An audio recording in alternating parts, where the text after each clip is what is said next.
everyone. I am Vaishnavi from grade 6. Welcome to School Ki Baat. Only change is constant and we are at the epitome of transition and change. Our lives have quickly adapted to online essay with the blessings of the internet. We have surely been fronting the bane of the internet, from headaches to depression. Our lives have taken a turn for better and for worse. In today's episode, I am delighted to present tips and tricks for the online classes which have been overruling our lives for over a year. I hope these tips make your lives easier. Tip number 1. Encourage yourself. What you say is what you attract.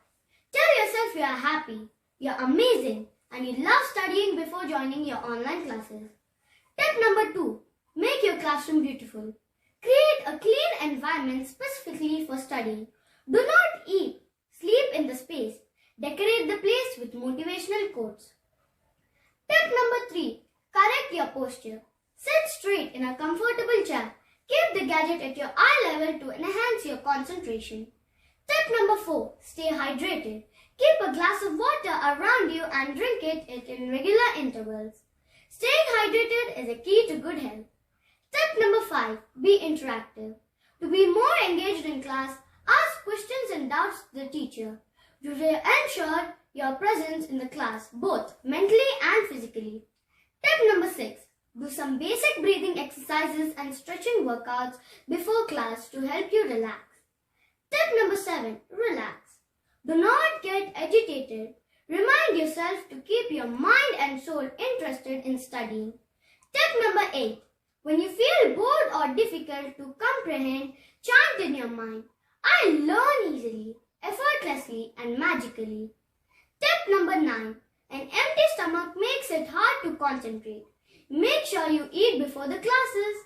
Tip number 10. Looking good isn't self-importance. It's self-respect. Always be presentable while attending classes. Dress well, smile. Tip number 11. Follow classroom etiquette while communicating with your teacher. Tip number 12. Discuss with your parents the events of the classes to keep your family involved, which will help you overcome any awkwardness about online classes. Tip number 13. Be respectful. Though classes are online, it is critical to be on your best behavior. Be respectful to your teachers as well as your peers. I certainly hope these tips will help you during your online classes. Remember to be positive and happy. Take a deep long breath, everything will be okay. Until next time, this is Vaishnavi signing off from School Ki Baat. Thank you.